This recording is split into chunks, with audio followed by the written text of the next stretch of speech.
Hello.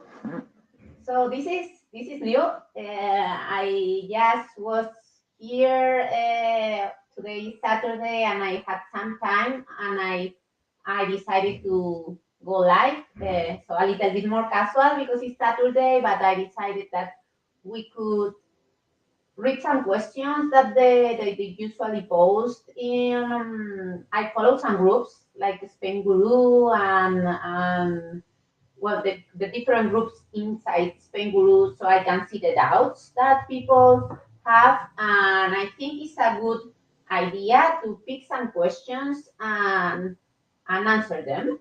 So I'm going to go here to this group, which is Spanish Digital Nomad Visa. Um, okay, I can put, if you want, the link here for you. Let me check if I can put the link. I can post comments to some destinations. No problem. No. Okay, so it's something that I do a lot to see what are the doubts. Okay, but you can enter now and you can ask whatever questions you have. That is not a problem, but it's just to see what are the people asking. So let's see. For example, um, hello, I have been reaching the difference between the non-lucrative visa and the DMV. Does anyone know if it's possible to obtain a one-year residency visa with only savings, no income? If so, how much will one need in their savings account to qualify? Will investing brokerage accounts also count towards the saving number? Thanks in advance. So this is, for example, this question. I'm going to copy it and paste it. Uh, this is still, look, yes, this is still a question, a very good question, because normally when we started to do nomad visas, we thought it was the solution because in COVID we started to have this problem of people that wanted to come to Spain and continue working with their jobs in their own country. Okay, and it was a problem because if you say that you are going to work remotely from Spain, they deny a non-lucrative visa. There are some places, even that in some consulates, that they ask you to do a declaration at the notary saying that you don't work. Okay. Um, so we thought that the nomad visa was a very good solution because it was covering this gray area that we didn't have in the law. But in the end, it hasn't been a solution because, as you know, if you are a little bit into the digital nomad visa, they are asking for you if you are an employee. The problem is if you are an employee. If you are an employee, they are asking for the company to be registered in Spain, and no companies don't want to do that if that is your decision. If your decision is to come to Spain and work from here, they are not going to go through a very long process. It's not complicated and we can do it. But in my experience, companies don't want to do anything and don't want to provide a lot of documents in order to be registered in Spain. So nomad visas are only working for freelancers for the moment, okay? Because of this registration that they ask for the companies. Because even now, because we will see in some questions and in some posts of the Facebook group, even now, the US, for example, is already issuing, and the UK also, I have seen in the post, are already issuing a social security certificate that normally is used for intra-companies, but they were asking in immigration, they were asking for this social security coverage certificate. But now that the US and the UK are issuing this, immigration in Spain is saying, no, no, no, no, this is not even valid. Even if you got this certificate, this is not valid because there is no company in Spain that receives you. Okay, so we are in the same point. What I'm recommending you have two options, of course. If you want to continue as an employee, we are going to have to do a non-lucrative. And if we do a non-lucrative, there is this situation in which maybe you don't feel very comfortable because they ask you to declare that you are not working remotely. But on the other hand, there are rulings from the Supreme Court talking for some other issues, okay? This was for a tax issue, but talking that the non-lucrative legislation doesn't want you not to work in Spain. So what it is designed for is for you not to interfere in the employment situation in Spain, okay? So what tries to avoid is to become an employee in Spain. So there is really not a problem if you are working remotely for your company, for example, if you have your own company, or for another company, being an employee remotely, which is not what the consulates are going to tell you, okay? But if you are an employee and you are not going to switch that, you should get a non-lucrative, okay?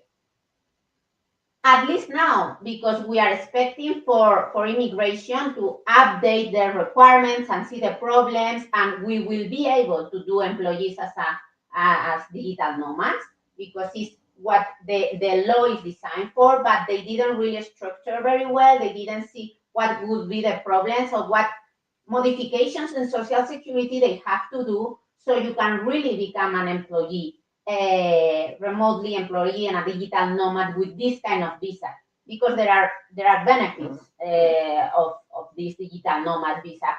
The benefits, for example, are for 3 years that your family will be able to work. So really the digital nomad visa, in a lot of sense, is much better than the non-lucrative, and that is why they came up with this visa. But the problem is that we are going to complete a year of application, and now it's not useful for employees.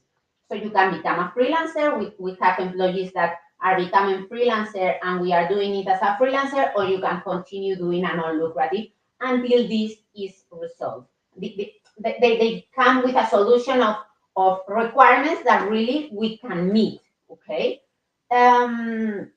Another question, which is strange for my clients, and it's normal, is okay, but if I come with a non-lucrative and I'm still working remotely, and then it is easier to switch to Nomad visa because they confirm the new requirements and now it's possible. How should I supposed to switch from non-lucrative to digital nomad if I said that I was not working? Because there is no problem, because this declaration that the consulate asks you to do, declaration that you are not working remotely, is not written anywhere. It's just like a criteria that they decided through the Ministry of Affairs, which is not connected with you empresas, and really Unión de Grandes Empresas. So the immigration office that decides on these permits has confirmed that you can switch or from a student or from non-lucrative. These two cases are the ones that people have more doubt. So both from students and from non-lucrative, you can switch to Nomad visa. They have confirmed and they have accepted. So I have done several applications and there was no problem. I know it's strange that you do a declaration at the consulate if you come with a non-lucrative that you are not you are not going to work, and then you want to switch to Nomad and you show that you have been working for 3 months. But it's like that, and it's working well. And I have good news, which I saw that they are switching the people responsible, the person responsible of Unión de Grandes Empresas, and it's a person that used to work before, and he really does very well his job, and he will give us solutions for this is the question that I was hi. solutions. He will give us solutions for sure for these employees as Nomad. Okay, but as a summary, employees as Nomads are very difficult to do now. Only from Russia. Okay, they are working from Russia and some other countries. But even from the UK that was working is not working anymore. So you have to become a freelance, but I don't see a huge problem to do a non-lucrative if we prepare it correctly. Okay, let's, as I said, there are some benefits from the Nomad visa, but maybe you can come with a non-lucrative and then switch to the Nomad visa when things are better designed for employees. Let me look for another question. Okay. And the question for the savings of the non-lucrative, which is very similar what they asked for the Nomad visa. Really, you are safe when you show 30,000 euros. So really, the non-lucrative says that there is an index called IPREM. I'm going to write it here. IPREM. Okay, IPREM. Okay, there it is. IPREM. Okay, so this is an index of the money that people should have in order to live in Spain without a problem. Okay, so they use this index, for example, to see if the government helps people because they don't have enough money to live correctly. So what they say is that for the non-lucrative visa, you need 400% of the IPREM, and usually what we see is that for the digital nomad, they like to see the same. Okay, but in any case, for the non-lucrative, for sure, is in the law IPREM. You check the 400% of that, and it's very close to 30,000 euros. So that is the money that you can have, and for that you should have.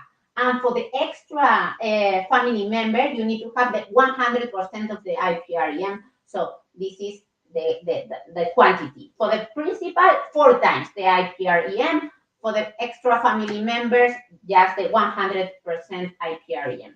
And the other question that was there is that if you can show investings and all of these kind of brokerage accounts, they don't really like them. Why? Because so if you can show it in savings, so in the savings accounts, it's perfect. Okay. If you are showing any other financial products, what you need to show is that you will be able to get the money at any time. Okay, so there is not a clause that says that you cannot touch the money for whatever time. Okay, and what will be the penalization? And if you can show that you can have enough for 30,000 euros to be able to take them whenever you want, plus the penalization, that would be okay. The problem of the stock market, okay, is that can change from day to day. So they are not going to accept that. The law also says that they accept credit cards. In my opinion, it's very difficult. They don't like them. If this is your situation and we have to fight for them, we will do it because the law says that. But if you can show the amount in savings, it's going to be much straightforward, okay? Because you need to think that the people at the consulates resolving the files, okay, the applications, some of them are not very, they don't have a lot of knowledge, okay? So sometimes they just follow a list of what they have to see. And sometimes in that list, maybe there is not the financial product that you are showing. So this makes them confused because they don't know how to resolve that, and we need to explain a lot more. So that is my recommendation. Of course, I'm a lawyer, and as a lawyer, I will defend the law and defend your situation. And if we need to push for that product, we will do it. Okay. Let me show any other questions that we see in the group. This may be a stupid question. There are no stupid questions if you have it. The most common thing is some other people will have the same question. So I'm going to copy it and paste it here. Okay. Let me paste it and show it. Okay. If you have the Spanish digital as an American, you could technically spend almost half the year in another Schengen country, or that's the privilege to be there longer. It's not. Okay, that is in two parts. Okay, so it starts here. It starts here. This may be a stupid question, but if you have the Spanish DMA as an American, you could technically spend almost half the year in the another Schengen country, or does the privilege to be there longer than 90 days only apply for Spain? I'm assuming you can actually go to other countries for longer than 90 days since there aren't customs, right? So this is a very good question and really, let me hide this because it's not, I'm not there. That is in practice what it happens. So really in all the applications, in all the kind of residencies that we have is, except golden visas, okay? Except golden visas and intra companies, okay? You need to be in Spain 6 months per year, okay? And you can be in another country in Europe as a tourist for 3 months, because as a tourist is what you can be. Having a residency in Spain or not having a residency in Spain, what the time that you can be as a tourist in another country is 90 days and then resting another 90 days. But as the person that is asking is saying, there are no borders. And in my experience, so because this can change in the future, but what you can see is that when they ask for the renewal, they ask for the passport, okay?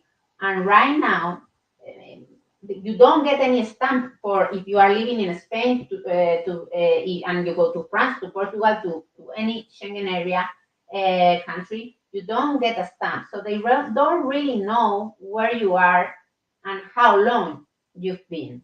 So in the strict sense of the law, you can be 3 months every 180 days, but really this is not applicable. And you will be able to be longer and you will not have any problems, really. At least now. I don't know in a year. Check the dates of this video whenever you are seeing this and check if this is still the same. Right now, it won't be a huge problem because it will not be detected. Okay. Some other thing is that being in France, in Portugal, in another country, maybe if you are more than 3 months, it's because you are living. And if you are living, maybe you start needing something. You start needing to open a bank account or a driving license, and then you will not be able to get it because you don't have a residency permit there. So a bank account could be because they could open the bank account as a non-resident. For sure, for example, for the driving license, it will not be possible. Okay. So, well, good question. In the practice, you will be able to be more than 3 months. In the law, really doesn't say that. Okay. Another question. I'm going to, if you don't, I see there are not many people online. This has been suddenly because I have had some time, but I know that you can read this afterwards also. So this is another question. Let me see, because when I post it, it is like divided in different posts because it's too long. So this is another question. Any tips or extension for the NVAs until December 5? We were missing the apostille version of our police check. Canada took 15 weeks to send the Spanish consulate. Our police check is finally now at at the Spanish consulate in Toronto. We need a scanned copy uploaded by Tuesday. Any advice for getting a hold of Toronto to email us a scanned copy before mailing out, or lawyer attach a letter to them info that is urgent and we need them by the end of the Monday. But is it enough? Will they open the envelope? They do not answer phone or email. Has anyone had any luck getting a hold of Toronto? Okay, let me explain you this. I think this is important for you to organize a digital nomad visa before coming, if you can, or while you are here. But so you understand a little bit the timings.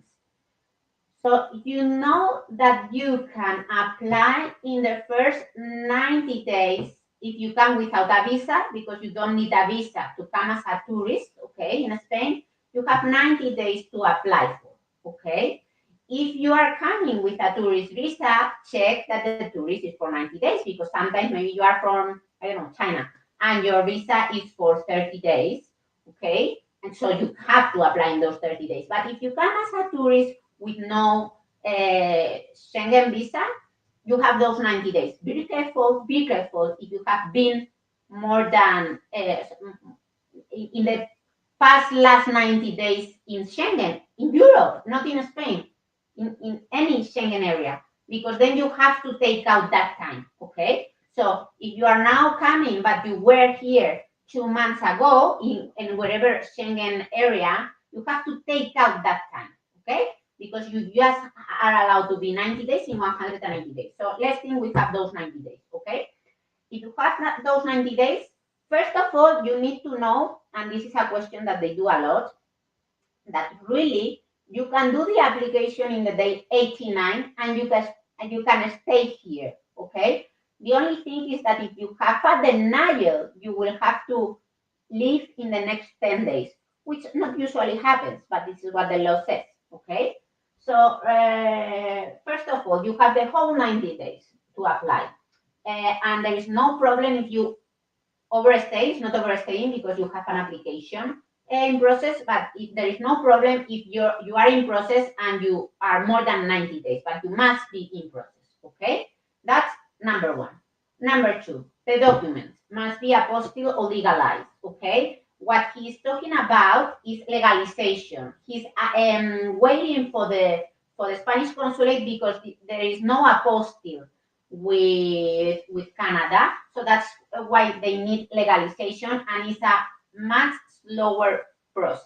Okay, so you can do the perfect thing is have the application complete. Okay, so everything you need, but in this case, for example, they are doing the application without some documents. In this case, criminal record. Okay, so you know that they have 20 days to study the application. This doesn't mean that they are going to study the day 19. They could study the day 10, okay? But normally it's the day 19. But whenever they study and they check that there is a document missing, they will stop the process because it's mandatory for them to resolve it in 20 days, but they will stop the process, okay? Whenever they detect the missing document. So when they stop the process, they will give you 10 days to submit those documents. You can apply for an extension, okay? So it's not mandatory for them to give it, but you can, before completing those 10 days, you can apply for an extension and tell them what is happening, okay? What usually is that you haven't got the in time the documents, okay? And they could give it to you, but they could not. If they do an archivo of the because sometimes it's not a denial when you haven't answered a requerimiento, it's an archivo. The archivo can also be appealed. If you appeal and in the time and you can submit the documents, normally they are going to be flexible and resolve it. Worst case scenario is that is denied, and you will have to do it from the consulate. Okay, you can do the digital nomad from the consulate. You will have to, if it's there is a denial, but in this case was one of them. I think, well, the thing is, if you are from two different countries and someone is missing the documents, make sure that the other one complete it. Okay, so at least just one of you have the digital nomad. If you both are missing the document and you don't have it on time, and it's denied, okay, you cannot stay longer and do the application, okay? Or you do the appeal and you wait for the appeal to be approved, which is taking a little long, okay? And if you are lucky that the appeal is approved, then you will be able to do fingerprints in Spain and stay here. Or you will have to go back to wherever you have a residency permit or wherever you are. So it from your country of origin, of course. And if you have in any other country residency, you can also go there and apply from there. It will be expensive for you for the ticket, but it will be quick in the sense that you will already have everything and they have to take 20 days. Okay, let me look for just the next question, and if you don't enter to ask me whatever, I think 30 minutes is okay. Okay.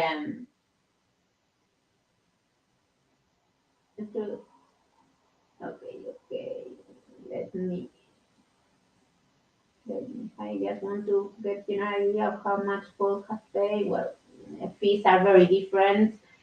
For the fees, okay, this is just something that I think you have to make sure. A digital nomad visa takes a lot of translations because normally all your contracts or your invoices or your documents are in another language and should be translated into Spanish with a sworn translator. There is a list of the Ministry of Affairs for the translators. For example, I have one of those in my law firm. But what you have to make sure to have the idea of the complete cost is that make sure you have also the cost of the translations because it's going to be a big part of the fee. Okay, let me continue and check.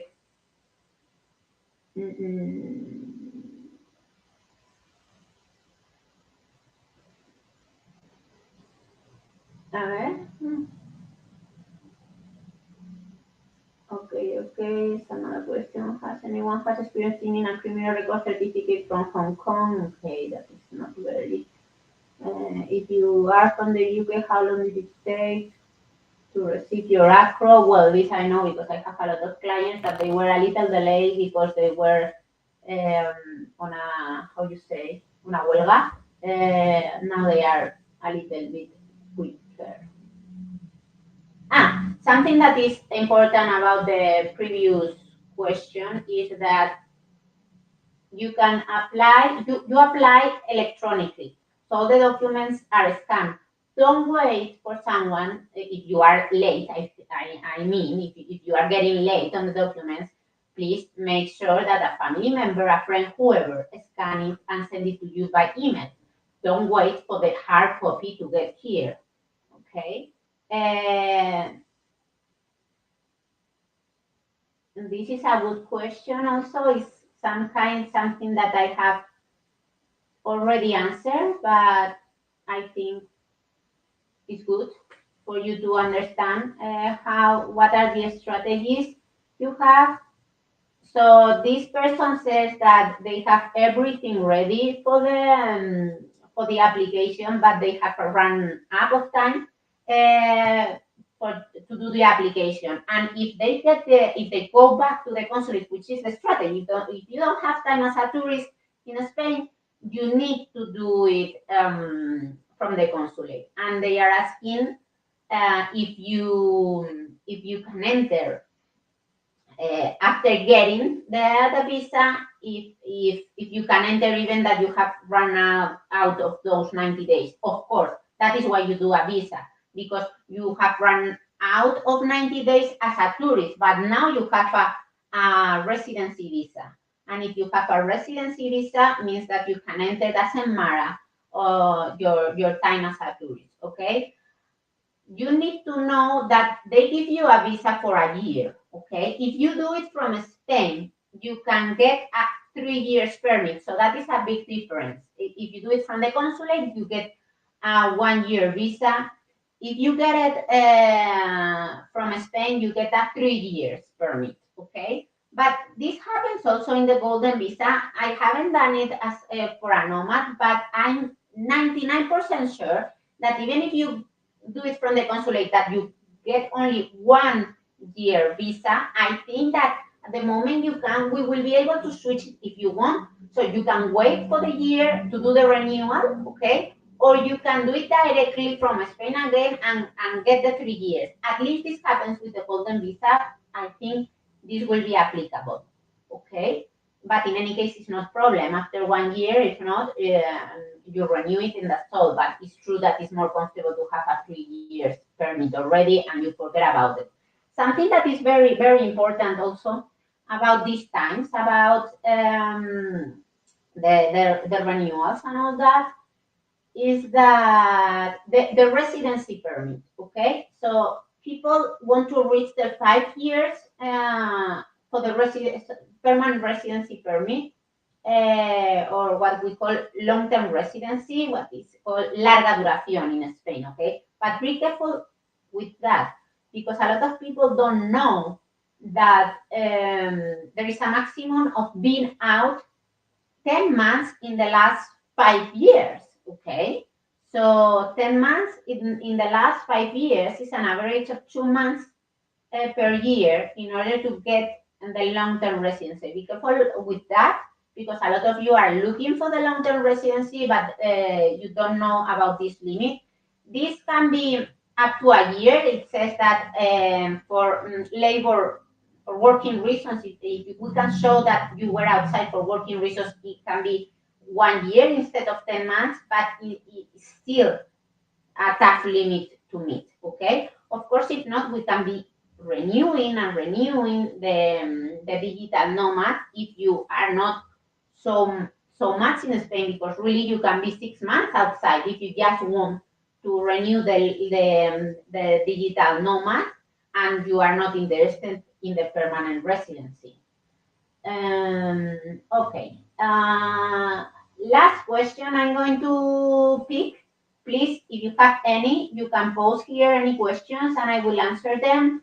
If not, if you are watching this live after tomorrow, Monday, in a month, you can do a comment and we will see the questions and we can answer them in another live, okay? In another, or yes, normally we do lives because sometimes when you do a question, when you ask a question, it's difficult to explain you like all the details of an answer, especially in digital nomads that they keep switching things.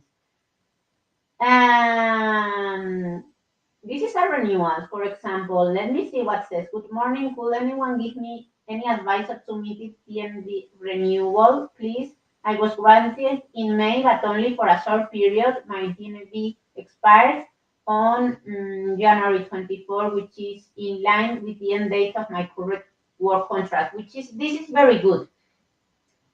Okay, we say that digital nomads are for 3 years, but this is if you show that you will have contracts for a big period. If you are showing, for example, that you only have a contract for 6 months, they can give it to you, the digital nomad, only for 3 months, okay? So be careful in the preparing of those contracts and what you show, because maybe you are showing a contract of 6 months just because you have put 6 months in the contract, but you can easily put a year or two. So for you will be much better because you wouldn't have a renewal. So let's see what she asked. Let me copy it here so you can read it with me.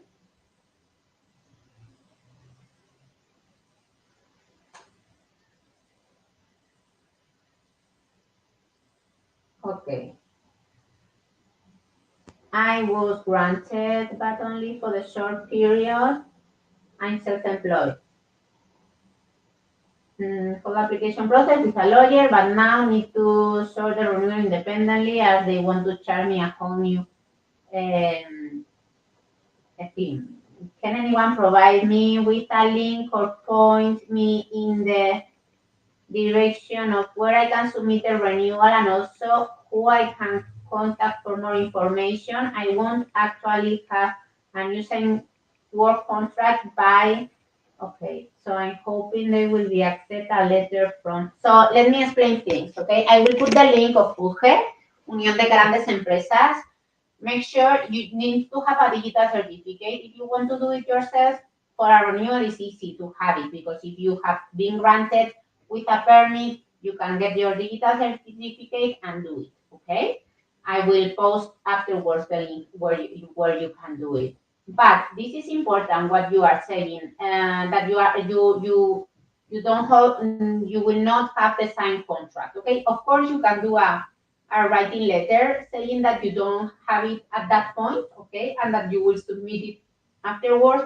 But also you know, or you must know that you have 3 months after expiration to do the renewal, which I think you are going to be more or less the first renewal they will do. So I wouldn't risk that. Maybe I do it as you said before, just before expiration, explaining if you are going to get it more or less quick. Okay, if not, of course, take advantage of those 90 days. But because you are going to be the new, like one of the first renewals, and maybe they ask for something that you didn't know or something, I would start with time because maybe we see some criteria that we haven't seen yet. So it says here, my employer stating that I will have a new contract once the corporate budget has been confirmed. I will also advise that regardless of the renewal or not, I can stay in the country for 90 days after. That is not correct. It's something that a lot of people think. It's not correct because yes, Spain has not that criteria. I have seen some other countries with that criteria, okay, that you can stay 90 days. This is like a gray area also in our legislation, but what I see is that really, if it's not, when you don't renew something, when you don't renew an application, really, you should leave in 10 days. But on the other hand, because you have 90 days to renew, there is a way of staying here because you just can say that you are going to do the renewal and you are waiting for that. What I see that is dangerous is being traveling through Schengen in those 90 days because you will need to explain this to a lot of countries. In any case, if you need to do it, do it. But my experience and what I recommend is that if you want to stay 90 days in Spain, you could. Not really what the law says, but you could because it's more or less easy to say that you are preparing your renewal. But saying this, getting planes and flights through Europe could be some kind of complicated. Not impossible, huh? But you could have some problems because it's not something that is very clear. Okay, I think that's it. I don't see questions, so I imagine that you are having a very good Saturday, which is very good. Okay, I'm happy to see that. In any case, ask me whatever questions you have in the future. We will see the post and we will do another live. I have done this because next week is very strange in Spain. We have 2 days of holidays. So I don't know if you are going to be very connected. So, well, maybe you have time to see this video.